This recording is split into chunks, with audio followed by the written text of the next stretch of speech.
another episode of the Plant Sumo podcast. And yes, I'm going to say that literally every time I begin this. Today we have on Lydia. She is the administrator for Plant Sumo, and she is someone who has successfully balanced living a plant-based lifestyle with all different kinds of strength training. So welcome, Lydia. I'm so happy to have you here. Hey, glad to be on your call with you today. Oh, thank you. So, how are you finding things so far? Because obviously, we've been going at such a pace developing this brand, Like, any thoughts? I think it's really exciting. At least for me, I'm based here in US and especially Midwest. There's Mm. not a company like this. So it's really exciting watching us develop and how fast we're going through this Mm. and just the product variety with it as well. Because that's something of my interest, but it's just not available by me.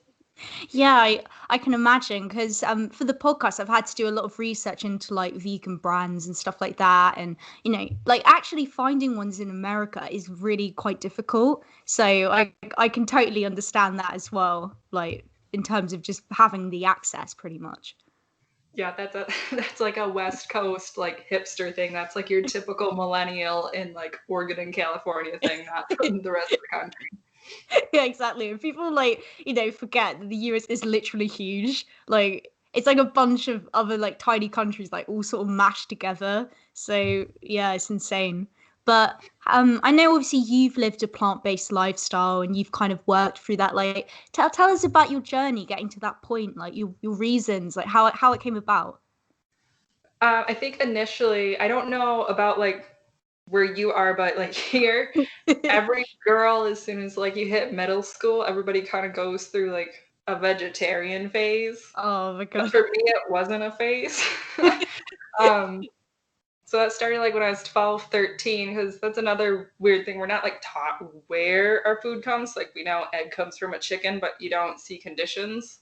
Mm, So the yeah. whole like idea of factory farming and how healthy your food actually is, like what you eat coming from what's raised. Yeah. That was a big push in me. And I went vegetarian at first because I was not willing to give up cheese. No, like, I no, totally relate. no, I like cheese. I can't. But I think that lasted for like almost 4 years. Mm. I stuck with that. And then at the God. time, we didn't realize I had like thyroid issues and some other things. So I was extremely overweight. I was Mm. well, now pregnant, my weight's starting to pick back up naturally. Oh But at yeah, the we do. time, like, You will literally have like you're supporting the life of another human being. Like it's totally normal. it's like I'm growing someone. It's okay. I'm eating my 2 a.m. nachos. This is Yeah, fine. But exactly. at the time, I was like 257 pounds. Mm, And someone for my height at 5'8", I should be like 150. mm. But we found out there was just a lot of other issues going on. That was why I couldn't lose it. Oh yeah. Not the person that drinks like 2 liters of pop a day and McDonald's every meal and they can't figure out why they're that overweight. Yeah, Because exactly. you're not eating food. That's not food. Um, so I went low carb for like 18 months Mm. because that like forces you to lose weight. Yeah, yeah. I wasn't happy doing that because there's no variety. It's meat and cheese and eggs, like no veggies, like 17 carbs a day. And then you think about like how many carbs are in grains or fruits. Mm. Like Yeah. you can't have any fruit. You can have like 2 strawberries and that's God. it. It sounds like just like a lot of sacrifices, like one after the other, pretty much. Yep, and it was like it wasn't bad at first, but then after a while you get used to like the same tastes and textures. It doesn't matter what Mm. seasonings you use. It's like this is meat or this is eggs. It's what it is. And Yeah. then I was like, I'm done. I don't want anything to do with any of this food. So I went straight vegan like Oh my overnight. God. There was no transition. Oh wow, that's insane. And you literally like kept it up for ages after that. That is Yep, literally insane. that was like another 3, 4 years after that. I stuck with it. Oh my God. Wow. I found at the time I was doing like kickboxing and Olympic style weightlifting and rowing Yeah. and running. And within like that 2 week change, like it happens when you change any diet, like your body's adjusting. After two Mm. weeks, everything improved. Like my run times, I shaved like 5 minutes off it, and I'm a slow runner anyway. Shaving times off that, my like max reps increased like dramatically, and it Oh, just felt a lot cleaner and a lot better. yeah. And then I just stuck with it. That's insane how it just like, yeah, like you said, you have that transitioning period, but then you saw like such a dramatic change in terms of everything, really, like performance and like just your all-round health. It just really shows how critical your diet is to your health in general. Like did you like feel it like in yourself as well, like your mood and everything? Yeah, it was like full round. I think not those first 2 weeks. Those first 2 weeks are like cheese withdrawals because you don't realize how addicting it is. You're like, I want cheese. I'm sad and I want cheese. No, like I said this on another episode I did, but like cheese is literally drugs, right? Because of the dopamine hit, it's insane. You get addicted to it. Because I love cheese as well, so I empathize so much. It is though, because I mean it comes from cow's milk, which is meant for the babies, so it has Mm, that the bonding hormone. It makes that same release that is supposed to bond baby to mom. It happens yeah. to us when we eat cheese, but we don't have like a thing with it. We're just like, cheese. God, that's crazy. That has like your bonding hormone in it. I had no idea about that. I just I just feel even worse now about eating it.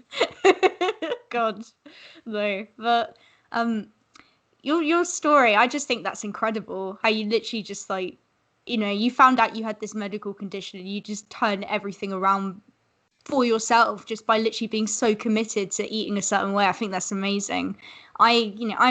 I've gone vegetarian before in the past, and I I didn't really do it properly, and I definitely have been considering going vegan more and more because of this. So I'm just really curious, like, is there any advice you would give in particular to anyone considering that? Definitely read first. Like find Mm. recipes. It's really easy if you're just gonna do it cold turkey. Yeah. You don't look at like food variety first, because I know a good handful of people, because I worked in a health food store, so then everybody started working there, and then everybody all of a sudden went vegan together. But there's the ones that it didn't work with, that they decided that I'm going to eat spinach and I'm Mm. going to eat tofu. And there's so much more out there to use. So if you don't get ready, you don't look at the recipes Yeah. and food ideas and what you might like, and experimenting it with before you transition, it's gonna like be really rough. Mm, yeah, exactly. Like just having like I think just having like a list of recipes or like general foods that you can rely on is so helpful. Even if you're not going vegan, even if you're just going vegetarian or you're just switching up your diet or something. Yeah, like Yeah, because a lot of because people then just don't have the time. Yeah. with that is also, I prefer like the whole food approach. So if you're Mm. gonna go for protein, go for beans and lentils, Yeah. because there's also those that prefer like the fakers, like all the fake sausages and meats and stuff. And Yeah. Like, that gets really hard. You'll use it as a crutch, mm, but it's still not good for you. It might be vegan, but it's still junk food. Just do yeah. all processed things in a tube. I Tastes good. It's a I tube. find that discussion really interesting, actually, about fake meat and stuff like that. I mean, do you think it's a positive in terms of veganism, or do you think it really, like, it actually holds people back in a way from considering it its own type of food? Like, I think it hits somewhere in that middle ground. I really like Burger King launched their Impossible Whopper. So I've like heard about this, yeah. it's like it's nice seeing that you have more options going out than a salad or a hash brown. Mm, But at the same time, if you only choose that, you're still putting junk in. And yeah, for me, when I was doing it from an athletic approach, your input is your output. So if you're gonna yeah, put crap in, you're not gonna get what you wanted. But it's nice to have a treat once in a while still. Like once yeah, in a exactly. while, especially if you grew up on meat, like you'll get a craving for like a cheeseburger or something just out of familiarity. So Yeah. being able to go get something without falling off the bandwagon is really nice. Yeah, like on the one hand, I'm like, what a cynical marketing ploy. But on the other hand, I totally agree. Like everyone's gonna get these cravings, and they kind of need it, from time to time, if that's what they've grown up with. But something I'm really curious about, because obviously you've talked about your diet and like athletic performance and stuff like that. A lot of people who want to go vegan, they worry so much if they're into sports about doing things like building muscle, right, and working at their full potential. I mean, at first, did you find it a challenge, or was it kind of you knew what you were doing and you just went into it and got on with it? It was a little bit of mix. Like I did my research first, especially proteins, but I was already on a plant-based protein. I really like Garden of Life. Yeah. And it's like a mix of brown rice and pea and hemp protein. So Oh, it cool. already feels cleaner because I tried like whey proteins and it just sat funny in my gut. Like it felt like I just drank a big glass of milk. So Oh god, just not what you want. no, and it's like you go to do a workout and you have something heavy in your gut. You're like, I don't want to do this anymore. I'm gonna go take a nap. I'm gonna do this later. But Yeah. it felt after that couple days of like just transition, it felt really nice. Yeah. You're more energized and you're just ready to go, and I stopped needing pre-workout because I used to do like a straight scoop of C4 into my mouth and wash it with water Oh my in god. a workout. That's And I just stopped needing dedication. that. Just yeah, I think that's amazing. And as someone like I don't, I've never like competitively done it, or like I'm the most like amateur weightlifter like ever to lift pretty much. But just what you do, like I find that really inspiring and just really, really cool. Like, have you always been into weightlifting, or is it like a more recent sort of thing? When that started, I think that like hit when I was about 16 Oh, because I cool. realized how much I hated running, but I wanted to do something. Like, I grew up like on a like hobby farm though, so I grew up chopping wood and helping my dad work on the cars and doing heavier things, like not your typical girl stuff. yeah, I'm not like It oh was very natural of me to be like, I'm yeah, gonna go lift a heavy thing, I'm gonna pick it up and put it down, and that's my exercise. yeah. Yeah, I mean, obviously, at the end of the day, yeah, it's just pick heavy thing up, put heavy thing down, But there's so many things you have to consider, like going into it to make something like weightlifting successful. So I think that's really, really cool. What can I say? I'm just here gushing, basically. Oh, but in terms of vegan food and stuff like that, and like keeping up your diet, because I don't know, obviously, what's happening now, like with pregnancy and stuff like that. But like, did you like travel and stay vegan? Have you ever experienced doing that? Um, yep, I actually moved. I say out west, and it's weird to describe if like you don't know the area, but I'm from Michigan. I live in Michigan now, and I moved to Hmm. Oregon. So that's like it's over 2,000 miles, and Oh it my like the plane God. ride itself was like 6 hours plus like 5 hours total airport time, just like in layovers. It's And insane. And you're still in the same country. Like, I just don't get it. I like going places. I don't like the travel part, but doing that when you're vegan, it's like if you don't pack food in your pockets like a squirrel, you're not gonna find it like in an airport. I used to get made fun of for that because I seriously have food in my pockets almost 90% of the time, and it's always like loose granola or like nuts in my pocket. People are just like, what is going on? Like, why do you have like Brazil nuts, like just walking around with like them filled up in your pockets, like? It's true though. I have carried a potato around with me, like cook a potato and put it in tinfoil and have that in my pocket. It's like leave me and my pocket potato alone. Can you imagine going through like airport security and they were like, "Oh, we want to check your bag," and there's like a potato in there, like. I've done that though. I was that person. Just a potato. Don't look at me like that. You've just got to innovate, You just got to be creative with it. Put the potato, I don't know, like under a hat. You probably have to take them off when you go to the airport. I don't know. Never gone in a hat before, but yeah. But that's the thing with veganism. You just have to kind of like work around certain limitations because if you care about it, you care about it. You're going to keep it up, aren't you? Yeah, yeah. And you gotta like pre-plan any travel like that. You have to pre-plan and you gotta Mm. pack your stuff.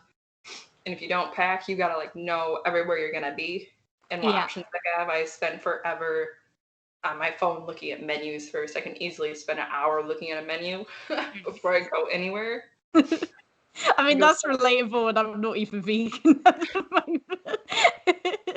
Just before you go anywhere, like looking over the menu, like, and then you arrive and they're like, oh, so what would you like? And you pretend to like look at it, before you order. It's a relatable feeling.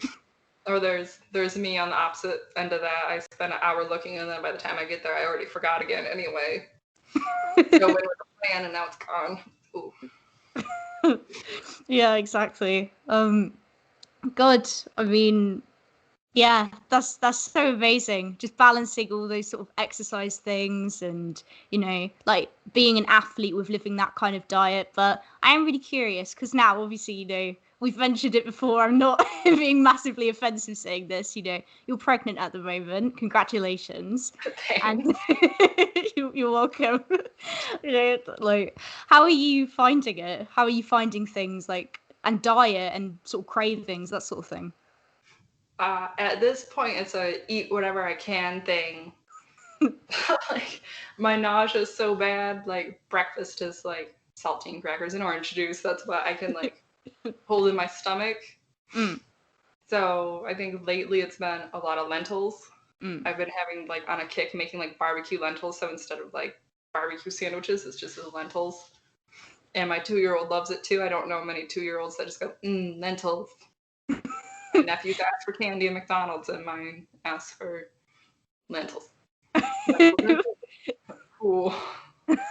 That's just amazing though, because you're setting them up for life, like growing up loving lentils, like you're just prepped. Like I grew up hating vegetables and just eating like cookies and bad junk all the time. And now I look back at myself and I was like, why was I that child? Why couldn't have I had like a healthy life and become more of an athlete? But your kid is just ready to go out there, like I'm oh sorry, go ahead. Oh, you're good. But yeah, he's good about it. I tried starting him out vegan, vegetarian as well, but that just didn't work out. Mm. My family was not super supportive, and they were like sneaking him hot dogs and stuff. And I'm like, well, Oh my god. it's like It's when you like, see your dog food at the dinner table. That's what they were doing to him. I'm like, well, I mean, I guess it's a hard question, isn't it? Because obviously, if you're living a certain lifestyle, it's so much easier to like raise your children in that way, But I feel like people have so many preconceptions about what it's like being vegan or vegetarian that they project it onto a lot of other people and how they live. Yeah. it's weird. Like if you look in like forums and stuff, at least from a parenting perspective, there's so Mm. much like I don't want to say anger, but it's almost hostile. Mm. Like if you mention you're trying to raise your child vegan, you will get like so much hate comments and speech on what you're saying because like you're pressing your ideals on someone, but don't dare retort like, but you're omnivore and your kids are omnivore. Why isn't that like imposing what you do on them? But why is me Yeah, choosing not to exactly. be imposing? Yeah, I mean that's exactly true. And no matter how you raise a child, you are in some way imposing a certain type of lifestyle on them. Like living in a house. Some children live, lifestyles where like they actually live like among nature and stuff like that. Like families like that do exist. Maybe not in the millions, but they do. So really, I feel like it is quite hypocritical on a level to say that, because as long as your child is getting the nutrients that they need and the proteins that they need, how is it effectively any different from eating meat? I don't really think there is. I don't really think there is any. If you like, even if you take them to the doctor, get their blood work done, if you see they have a low vitamin count, Mm. even those that eat meat can still be like low in vitamin D. You still go get a supplement, Yeah, which exactly. is like the purpose in that is it helps supplement something missing in your diet, and it will happen with everybody, most Mm. people. Yeah, and we don't, we don't point our fingers at people who eat meat and they have vitamin deficiencies and be like, look at what you've done to yourself, Because a lot of the time with things like this, you can't pinpoint it down just to like one problem. Like it may be a deficiency in the diet, but there's a lot of other factors which play into things like this. Again, I'm not a doctor. Don't listen to me for medical advice. Just expressing my opinion. Yeah, what else with that? Yeah, it's a strange approach. Like, I've avoided the internet now with a lot of the groups. I used to be in groups, like, and I used them for recipes and fun stuff, and then it gets angry in there. People get, like, very defensive if anybody mentions that they're omnivore or pescatarian even. Like, people go on rampage in there. How? Everybody in here preaches how nice they are to everybody and animals, but this says otherwise, guys. Yeah, like it's that sort of hostility which I think it does turn quite a lot of people away from being vegan a lot of the time. But obviously we do have to remember with social media always amplifies the most like extreme voices in like any group of people, like any at all, especially with something that is so politicized as like living a plant-based lifestyle, even though for a lot of people it's not necessarily about the politics. They just enjoy that way of enjoying food, you know? Yeah, that's exactly what that is too. Everybody, internet is beautiful for communication, but now everybody has a very loud voice. Yeah. And some people you're like too loud, you know. Like, yeah, just need to chill. But yeah, I mean, I think with what we're doing here at Plant Sumo, just the way we're trying to be as inclusive and kind of open and non-judgmental, you know, obviously we have a whole variety of people working with us who live very different diets and eat very different things. But at the end of the day, it's about having a journey together as a group and exploring a new way of eating food rather than pointing fingers at other people and trying to tell them, you know, you should be doing this or you should be doing that. You know, it's offering like a choice. Just Yeah, I think that's gonna be a great thing for the team, especially when you get all new customers going to like the About Us page yeah. and seeing how diverse and different we are, that it doesn't feel like a private thing. Like you need an invite and you have to be on the vegan train. You have to do this and be committed to it. Like if you want to eat plant-based, you can just get it. We all like different things on the team, so I think that's going to be a big appeal. So it doesn't feel as just like tight-ish as Yeah, some of the like other it's companies. not morally like exclusive or there's no like purity test or whatever. You know, you can come into it knowing absolutely nothing about plant-based food. I think something that's really cool is because all the meals we do are like prepped and everything. You can come into it without having a great deal of knowledge of how to prep a lot of plant-based food and just kind of learn as you go when you try new things. And as somebody kind of learned how to cook at quite a late age, really, you know, last year, I think that's great. Yeah, I think what we're doing is it's really exciting, and I think it's a really fun thing just to be a part of, like just to see us grow in what we're gonna do. I Yeah. think that's great. Yeah, just great thing to have there. Yeah, and I'm really enjoying getting involved with this, and I've really enjoyed this conversation. I've really enjoyed getting to know you more because I think this is the first time we've really had a proper call, and I'm just like, what? We've all just been so busy. So yeah, this has been absolutely lovely. Thank you so much, Lydia. Yeah, thank you. I really really appreciate being able to be on call. Yeah, of course. So thank you everyone for watching. I'm Rachel. This is Lydia. And tune in for more on the next episode we do. And you can head to our website if you want to know more about what we're up to. Look at our about pages, hear all about us, all that kind of good stuff. Thank you so much, guys. Bye.